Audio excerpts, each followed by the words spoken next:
When it comes to yoga, one of the biggest mistakes that people make is thinking that the goal of the practice is just to get better at doing the poses.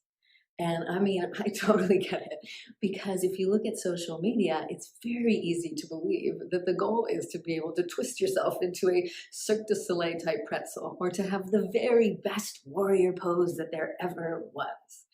And the thing is, when that's the framework that you're operating from, it's really easy to fall into the pattern of pushing yourself to go deeper and go farther, comparing yourself to other people in the room or in the video, and just being downright critical of yourself and your progress.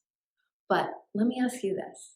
Do you think that everybody that thinks that yoga is just about getting better at doing the poses really gets to fully experience and embody and become their most powerful and confident selves?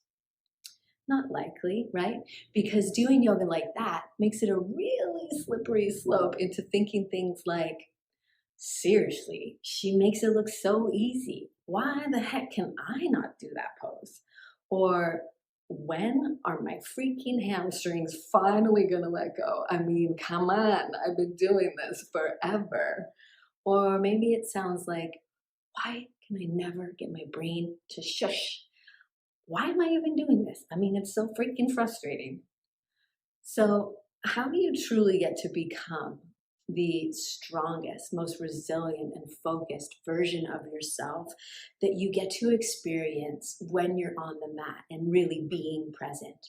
Well, firstly, you start by noticing how those sneaky habits of perfectionism and comparing yourself and being critical with yourself can so easily sneak in throughout your whole practice. It's kind of interesting, right? How those sneaky little buggers like to show up everywhere. And they do, totally. Especially when you are pushing yourself and challenging yourself. So, in those moments, whether that's happening on the mat or off the mat and in your life, when you notice the negative committee in your head starting to chirp away and give you that running commentary, the first thing to do is pause, notice it, take a breath. Notice the commentary that's running in your head and bring your mind back into the present moment and breathe. And from that place of presence, you get to choose what happens next. Will you allow that story and dialogue to continue? Or will you choose to shift your focus onto something else? And ultimately, that is the first and most important step to making that shift.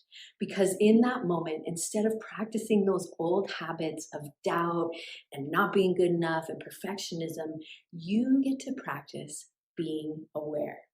You get to practice awareness by seeing that old pattern for what it is and making the conscious decision to choose a different way of being, one that is aligned with who you really are and how you truly want to feel.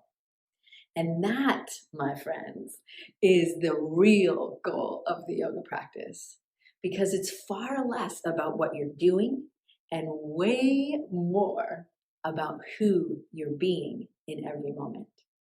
So, let me ask you, do you really want to keep doing yoga just to get better at doing the yoga poses? Or do you want to use your time on the mat to practice being a more present and focused and compassionate version of yourself? If so, definitely come and join me in my free global community of elevated and empowered entrepreneurs, where you will learn exactly how to use your yoga practice to break the cycle of self-doubt and self-sabotage so that you can finally become the most confident and courageous and centered version of yourself so that you can go out and make the impact and the income that you are destined for.